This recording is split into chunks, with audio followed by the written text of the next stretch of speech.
One small step for man, one giant leap for mankind.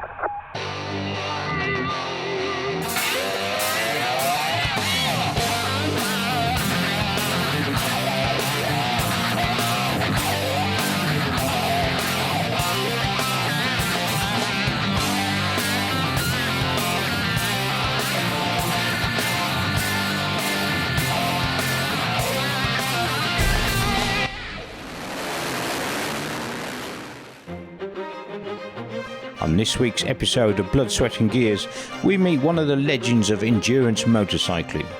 Paul Edmondson has 4 world titles to his name and won 18 gold medals at the ISDE, the motorcycle equivalent at the Olympics, more than anyone else in history. His career has also seen him take multiple British titles and seen him as a top contender in the tough American cross-country series. We talk to Paul about the highs and lows of this remarkable career and see what the future holds for this unsung hero of British sport. First got on a bike around about 4 or 5, just on like a little mini bike. And then I was like doing trials around about 7, 8 years old. And then from then on, stayed with trials till I was about 14, and got a motocross bike, started doing some AMCA stuff. And actually started doing AMCA Hare and Hounds. And then from there, just straight into the British Enduro Championship, still doing a few trials, but not so many. And then literally from 1988 to 89, full-time Enduro rider with Yamaha and on 89 with KTM. And from then on, it was obviously the career has spanned 3 or 4 decades. I've been with KTM, Husqvarna, Honda. I've been in America with Kawasaki and Suzuki, and yeah, now it's really, towards the end of my career, and we've just done the final 6 days this year, which was in Germany. So yeah, it's time now to really hang up them boots and just focus on the events and the kids. This year, Paul has continued to run his highly successful GBXC series. Round 1 kicked off the championship at the Sweetland Rally Centre, with classes for pro riders, experts, clubmen, veteran, novice, ladies and youth. There is something for everyone.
Now I got off to obviously the best possible start I could by hole shotting, which was quite good. Made a mistake up on the top, got past, so I dropped down into second, and then I kind of knew that obviously Sager and Vosey and stuff will be coming shortly, so I just tried to press on. Eventually they caught up and got past. I just tried to tag onto the back of them, to be honest, try and follow them. Yeah, tagged onto the back of them quite good. Tom just got a little bit away, and then me and Ryan were having a real good battle. Yeah, we were chopping and changing. He passed me, and then got into the pits. I managed to just get out just in front of him, which was good. And then we swapped and changed for a bit, and then Ryan got stuck up on the top. There's a fallen rider in the way, and he got stuck, and I didn't know I'd passed him, to be honest, until I got the pit board to say that I was second. I'm thinking, oh, I didn't have a clue. But no, all went well. Bike was absolutely awesome, real good, and just had a nice race. No problems, no headaches.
Yeah, I mean the family is fairly strong within the motorcycle industry, as it were. I've got my elder brother Derek, who runs a motorcycle business.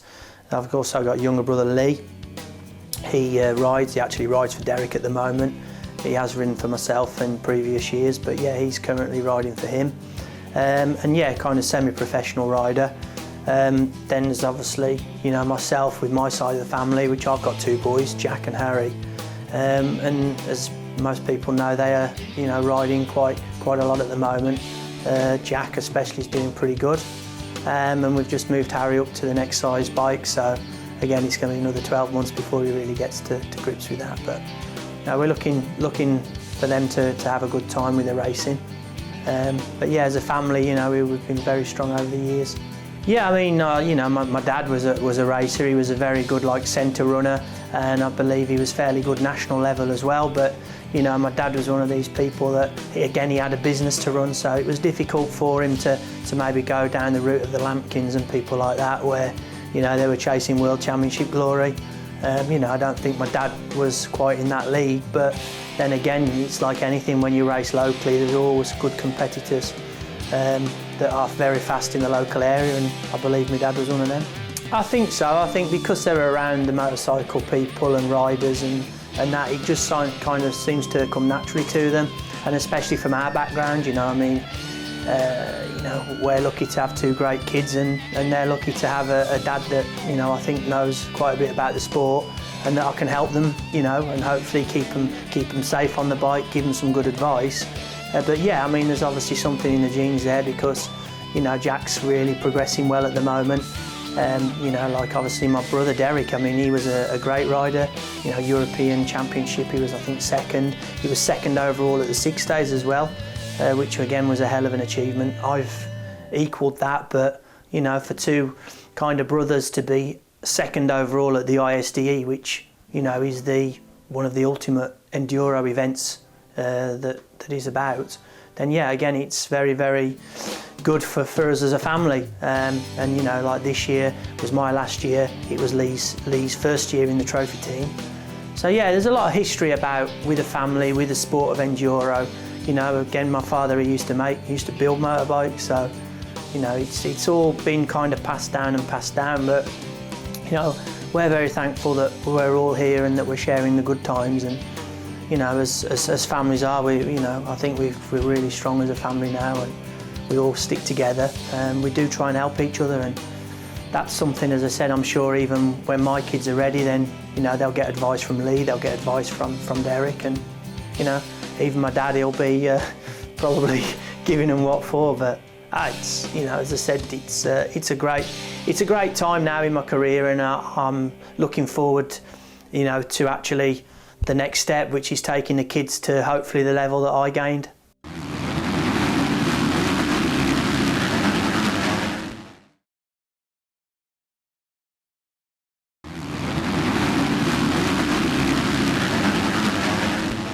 I mean, I was lucky, you know, before I actually started professionally, you know, I was practicing with a couple of real top motocross riders who were very, very fast. So, you know, I was lucky that I got brought into the sport of enduro with some really good speed from practicing with my mates from motocross. And really from there, it just, you know, it just rolled on, and it kept going. I was lucky to be fast enough to get good deals, good contracts with the factories. And stayed at the top of the game for a lot of years. It wasn't until 1996 I actually left Europe and moved to America to follow, you know, the American dream like most riders do. I was there for 5 years, came home and actually stepped straight back into a deal with Husqvarna and started chasing World Enduro Championship glory again. When I came back, it wasn't to be that I'd ever get a World Championship back, but I did have a couple of years where I was second in the World Championship. 1 year especially in 2004, where I was second to Juha Salminen on a private Honda team, which I think again was a good achievement for me. And then really, you know, I kind of finished the World Championship in 2006, and I did really my last proper World Championship was in 2008 in Wales, where I managed to get a couple of good results. And pretty much from then on, I've just been running my own team, helping other riders, running my events, and just riding for fun. And obviously continuing with the ISDE again, where I've managed to get all my 18 gold medals. Obviously the last one was in Germany, which has just gone. The first class win I ever did was in 1989. That was also in Germany. Hence, obviously, we did a bit of a retro theme look with a bike that replicated the bike from 1989. So, yeah, it's, you know, the time, as I say, it's been a great career. And I mean, looking back, there's things I've achieved that I don't think anybody else will ever achieve. And there's things that maybe I wanted to achieve a little bit more, but I never got a chance to do so. Yeah, I think in the 5 years, I did to about 45 flights in the 5 years to and from, and I just got burnt out with it. I mean, you know, my family like being in the UK. I like being in the UK, so, you know, it was never really a possibility that we could have just really upped sticks and gone over there. I just didn't feel like I wanted to live over there. I enjoyed the racing, I enjoyed the people, but I just didn't want to really commit to being over there full time. It was a commute, and I mean, it started towards the end to be a commute, and I think that it wasn't really fair on the sponsors, you know. I mean, I should have really been out there a lot more, but like I said, I didn't really feel like doing that. So yeah, I mean, there was times where we would fly in on a Friday, race on a Sunday and fly out Monday morning, so Monday afternoon over there and get into England Tuesday morning. So it got pretty manic, but like I say, I was glad to see the back of it. Still got a lot of good friends over there, a lot of good people that have helped me, still in contact with them. But no, it's, you know, we'll be going back over with Jack and eventually Harry to do some GNCC racing. But for the time being, you know, we're going to focus on staying at home, working hard. We've got some good projects on the go for 2013. And again, with the events that we're running, make sure that we keep them to the standard that the riders expect, and the standard that we can, you know, afford to keep them running. Next up, the championship headed down to Devon, where a tricky track with open trails and rocky climbs tested the riders a little more due to the heavy rain that fell.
race didn't really get off to a perfect start.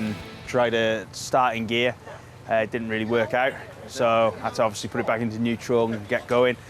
Yeah, it didn't go too bad. Had a good pace on the first lap. Got myself up to third place after the first lap, which was pretty cool. The two leaders, the two front runners, were flying. Steve Holcomb and Nick Life, really going well. So I just tried to push and push, try and catch them up, and I sort of did. And then the rain came down, and obviously with the big 450, it was pretty difficult, you know, and we were struggling to find grip in places. So I just thought, you know, don't do anything stupid, try and ride my own race. Luckily came into the pits together with Steve Holcomb and pitted together, got out in front, and that's how it went from there, really. A couple of mishaps towards the end, stalled it twice, and chain came off in the woods. So, yeah, nothing was set in stone, you know, towards the end. So it was one of them races you had to sort of use your head rather than just bash into things, as I said at the beginning. So, yeah, pretty pleased with my result. Very hard race, you know. It was, I don't think we were all expecting that after the morning race was so nice and dry. But that's racing and that's the weather, I'm afraid. So, yeah, really pleased, and hopefully we can take that on to the rest of the series.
2013, we'll be running two rounds of the British Extreme Enduro Championship, which we've ran now for the last 2 years. So we're going to do 2 rounds of them, one in January, one in February. Again, our baby, as we call it, our big one will be the GBXCs, cross-country events with kind of a sprint theme to them. We're going to be focused on them. We've got a new GBXC series, Super Sprint series, that will be coming out as well. And our club championship, which will be, you know, the Rock Oil Fast Eddies that we run. Total next year, we're going to be planning about 20 events. But again, you know, all good quality and affordable for the average riders. The Rock Oil events will be based in the Midlands and North, East Midlands, around that area. GBXC's majority will be in Wales. Super Sprint Series will go national. We're actually going to take that to Scotland, England, Wales, Isle of Man. And then the 2 extreme events will be up north. So yeah, you know, we've planned everything out already. Like most people, it's going to be hard to get all the dates whacked in there without kind of clashing with other clubs and promoters. But again, we'll do our best and, you know, make sure that we're going in the right direction for us.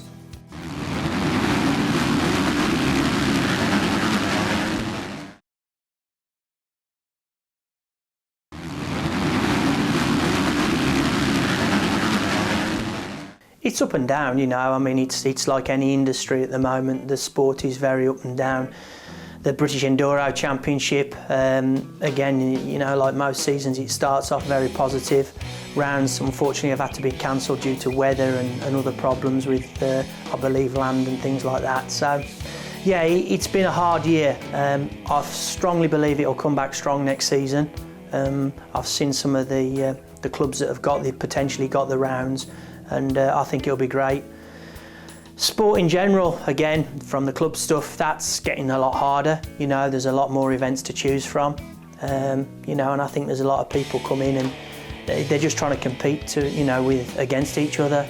You know, I mean, I'm, to be truthful, no different, but on the same time of that, you know, a lot of what we do for the sport. We try and run different events, we try and do different stuff. You know, there's lots of people that just seem to come in and just think they'll throw stuff in whenever they feel like it. They don't really care who they clash with events, and to be honest, it has a knock-on effect. It has a knock-on effect for the clubs. It has a knock-on effect even for the promoters and the people that are kind of what I call half and half, which are doing it partly as a living and partly, you know, because they absolutely love it. I mean, the name that will stick with GBXC will obviously be Tom Sager. I mean, Tom has been GBXC champion from when it started. He's had some incredible competition over the years with all the riders coming for the first few years.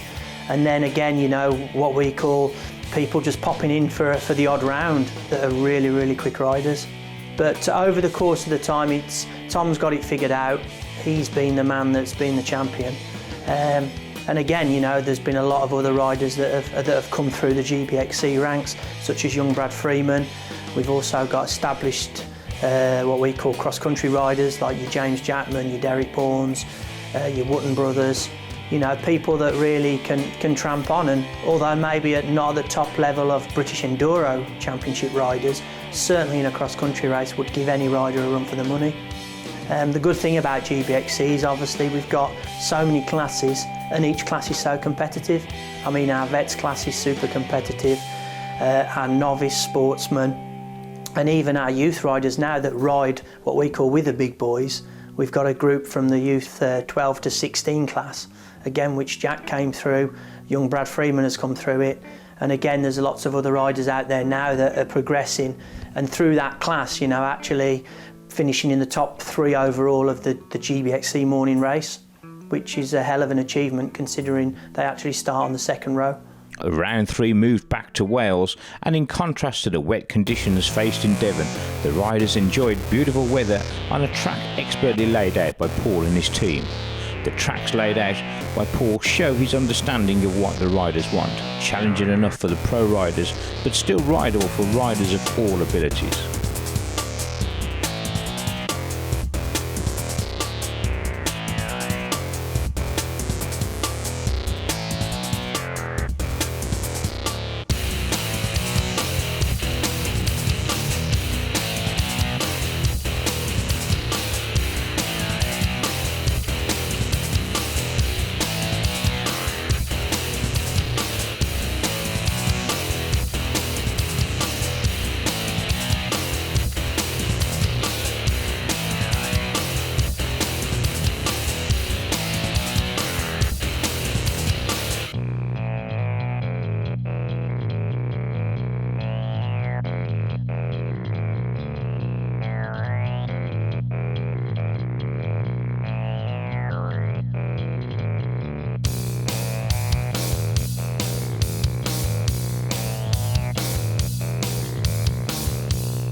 No, it feels good. I'm well happy, to be honest. It was a good race for me.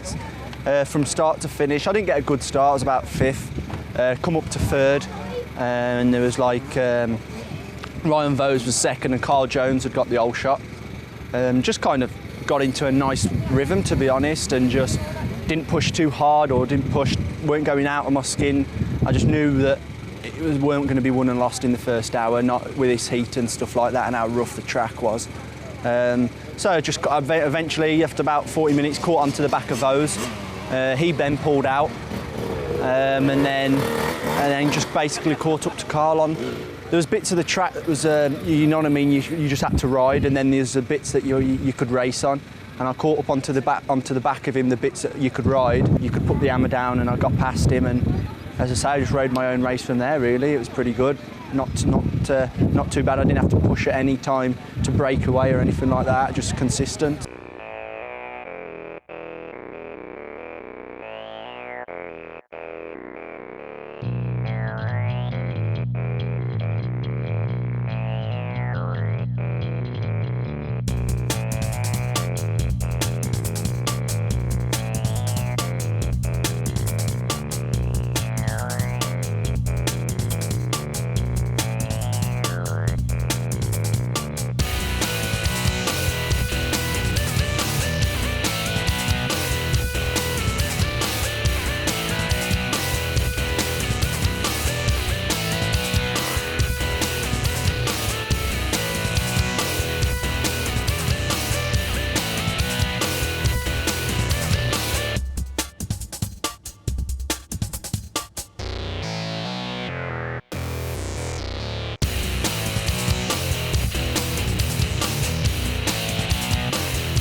I think my highlight was obviously winning my first World Enduro Championship, continuing to win World Enduro Championships. Standoff events, obviously winning Western was in 2005 was a big achievement for me, especially when, you know, back then there was like 1,000 riders as opposed to the 500 that are now. And again, the ISTE, I mean, that's been incredibly kind to me. It was unkind one year when I had a problem with the front tyre and got kind of disqualified right at the end. Otherwise I'd be sat here now with 19 gold medals, not 18. But yeah, that's the way sometimes the sport goes. But no, I mean, you know, it's been overall it's been very good to me, and I'd like to think I've been good back to it. You know, with obviously being an ambassador at the ISTE for the guys coming through, and again, like normal, putting my money where my mouth is, helping riders progress, even if it's not financially, it's with advice and good advice. So yeah, I think you know, it's been a great time and will continue to be a great time. A few bad injuries. I broke my jaw, broke my nose, like wrists, broken them, collarbones. I think the worst one I probably did was my knee ligaments. I did that in America. That was a nasty accident, full of confidence and just going a little bit too quick, and just caught something a bit wrong and had a really big crash. And luckily the bike hit a tree, but I missed it. So that was probably, I got to say, probably the worst accident that I've had. You know, I've had some big ones, but managed to pick myself up and think, oh, that was handy, I got away with that. But that was just one particular crash I didn't get away with. And it cost me. You know, I was leading both championships at the GNCC and the Hare Scrambles. First year I went over in '97, and it was just an accident that really set me back. And you know, if I'm honest, it set me back like a couple of years, because I never really regained my confidence and speed back till I got on the Kawasaki's, which was a shame because I was with Suzuki for 3 years and desperately wanted to try and give them a championship. Yes and no. I mean, I was still committed, but I mean, it was just that back then I was just on a roll where I firmly believed that I could do anything. You know, I could do jumps that were probably not, that were silly really, but like, you know, other things, just like at the time I was like 2 minutes behind the leaders because I'd had a problem with the bike, and I just got it in my head, I'm going to catch them. And you know, I think it was something crazy, like I'd gone like 3 or 4 mile and pulled 30 seconds on the lead pack. You know, I was catching that quick, and just again, a bit too much confidence probably, and just, you know, not totally focused, and ended up crashing. But, you know, since the accident, there's been times where probably I have been a bit more cautious. But, you know, coming back from America, and as I say, I did actually go on to win the Hare Scrambles Championship in the States and finish second in GNCC on the Kawasaki. So, yeah, strictly speaking, I don't think it really knocked me as much as what maybe it would have done. But then obviously back then I was a lot younger as well. So, you know, I was like 28, 29 years old and still full of beans, and would really do whatever it took to win a race. Yeah, I mean, you know, Jack's had an accident at one of the GBXCs, one of our good venues. You know, he's dislocated his elbow. Touch wood, you know, that's all he's had. Harry, again, he seems to bounce well at the moment, so, you know, he's had accidents, but it's something that I know potentially can happen. It's something I don't want to happen. And the only thing for me which I feel is good is the fact that I can hopefully advise them with what they should be doing and how they should be doing it before an accident occurs. So, you know, I do drill it into them what I feel's right at the time, you know, which is most important on a bike is to be concentrating and focused. And I do, you know, have that approach with them. And I think that if they can follow that, then, you know, we'll try and keep them injury-free. But like any motorsport, you know, there is an element of a danger, and there is the element of potentially crashing. And yeah, I think I'm lucky again, I've got an understanding wife, and, you know, she knows that they could crash, but, you know, it's one of those, I don't think they will be doing anything untoward, anything silly, and keeping it on two wheels for a long, long time.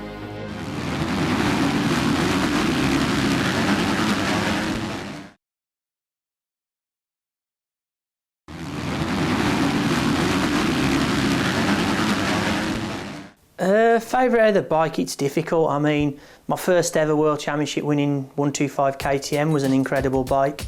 My first 250cc World Championship winning bike, which was a Gas, again another great bike. But you know, I've been on lots of good bikes throughout my career when I've jumped on them and thought, flipping out, this is amazing. You know, I mean, even as close as last year, I jumped on a CRF 450 Honda and went practicing, and it was unbelievable. You know, I mean, I just jumped on it and I felt like I was 18 again. I mean, you know, not quite got the stamina that I did have, but certainly, you know, just jumped on it and thought, wow, this is a great bike. So yeah, there's been several good bikes, and obviously, as you can see, I've kept the majority of them with me. So I've kept a total of 5. So, you know, I've got five bikes that I've won on, 5 bikes that mean a lot to me. So yeah, you just, you know, when I won the championships, part of my contract was that I get to keep the winning bike. Believe me, that at the time you think, oh well, it's an extra X amount of thousands of pounds, but I really am glad that I kept them. No, they'll never see a track again. Will they be ridden? I'd like to think they will be. I dare say it'll probably be ridden by Jack and Harry. So, you know, I mean, they're obviously going to be their bikes, but yeah, we'll see. You know, there's lots of things that have happened as well with the particular bikes, you know, when I've been riding them, you know, well, that bike, you know, that broke down on me twice, but I still won the World Championship, you know, and it was just, that's the things that happen, and that's the memories that can live with them bikes when I look at them. You know, I look at them bikes and say, yeah, okay, I won World Championship, but then I also look back and think, well, that bike could have cost me the World Championship because it let me down twice, but, you know, just different stories with different bikes, and, you know, again, stuff that will live with me forever. No, I'll still be riding. I mean, I'll never officially hang my boots up, but, you know, I know now that from international competition, especially the ISDE, I've had a great run, I've had great success. It's time. The time has come now to completely not do anymore. And again, I've got some good projects on the go, and I just feel that my time now can be so much better spent helping other riders, helping my kids, and that's really the thing that I want to do. It's not, you know, I don't want to go out and start riding a British Enduro Championship in the pouring rain. You know, I've done it for 20, 30 years. I don't need to do it anymore. You know, I'll still be out there in the pouring rain helping people, but I won't be riding in it. And I think that's the difference, and that's the stage I'm at in my career, where I can actually honestly say that that's what I want to do. You know, I do want to focus on my kids, I do want to focus on helping riders win, and I know that my experience and knowledge will do that for someone. I've pretty much achieved what I wanted to achieve. I'm happy with what I've achieved. I don't feel that I could have really achieved much more. Yeah, there's always people saying, oh, well, if you hadn't gone to America, how many World Enduro Championships would you have won, or could you have won? We'll never know.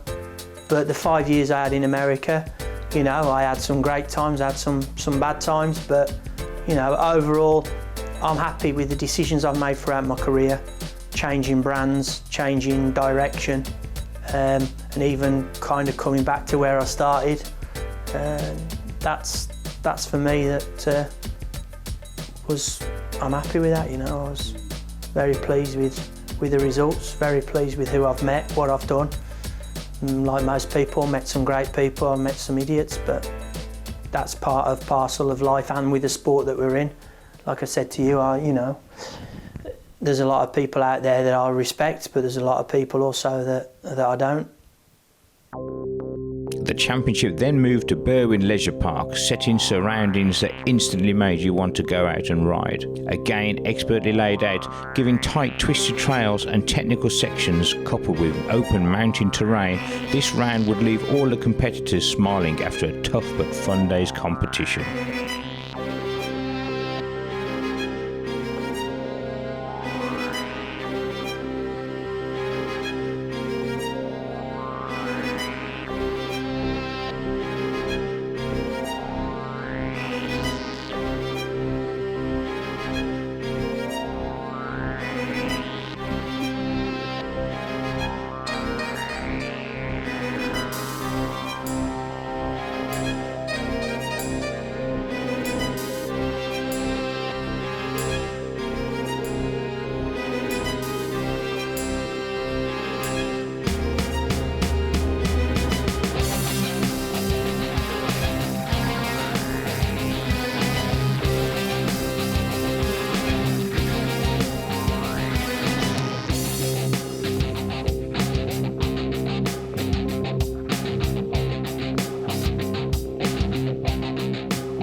Paul always puts in like nice technical bits for the pros and stuff, but like bits of the motocross, in the forest, a bit of trees, rock gullies and stuff, and some flat, fast fields. It's just like a perfect all-round for an event, and it just worked out well, and really enjoyed it. It's the 2.5 hours are difficult because the main thing is to pace yourself from the very start, and I knew, well, I wasn't leading from the start, but I knew I could go faster, so I got ahead of them and held my own pace and started pulling away gradually and just basically kept the same speed the whole race, and it worked out perfect. I wasn't too tired, and had a good lead. I'd done an extra lap than anyone, so it was perfect way I'd done it. Yeah, it's very good. I don't do any other 2.5 hour races, so it's a total different way of riding, but I got used to it and just enjoyed it, and definitely do some more of them in the later of the year.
No, it's just I've learnt to live with it. You know, I've learnt to live with. I've been to big events like, you know, Western, and you just think, well, it is criminal that it's not better publicised by the national press and all the TVs and that. But it's a sport that unfortunately is sometimes ignored, and as wrong as it may be, you know, a lot of people take that to heart and kind of get wound up, and I don't. You know, I've known all my career what my sport's capable of and what it's not, what I expect from it.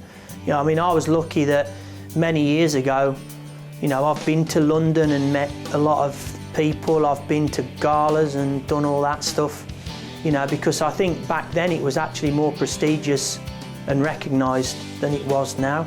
You know, I mean, yeah, we've had the great 2 or 3 second clip on the Sports Personality of the Year for, you know, being a world enduro champion or being some world champion. But, you know, when I've had that 2 or 3 second clip, people have rung me up and said, oh, it's a disgrace, you know, we should be on for longer. And they're right, they're 100% right, but I know it'll never happen. You know, I mean, I've got 18 ISTE gold medals, which means I've represented my country 18 times and got, you know, gold medals. But, you know, this year was the Olympics. We had a lot of great athletes who won a lot of medals, but I've won loads more, but nobody knows who I am. Nobody knows that I've won 18 gold medals, you know, and sometimes even the press don't even really acknowledge it to what it should be acknowledged for. You know, it's a sporting, you know, accomplishment from a British competitor that will probably never be beaten in the ISTE, and yet, you know, it ain't recognised. And, you know, as I said, it don't worry me. I mean, you know, I'm talking about it now, you know, to you and just making you aware that, you know, that this is part and parcel of our sport. It's the bad side of the sport, if I'm honest. You know, the good side is having your mates there, and when you win or when you do well, you know, the support from your mates. That's the best part of the sport. But certainly the press and some of the press are, you know, they ain't good people.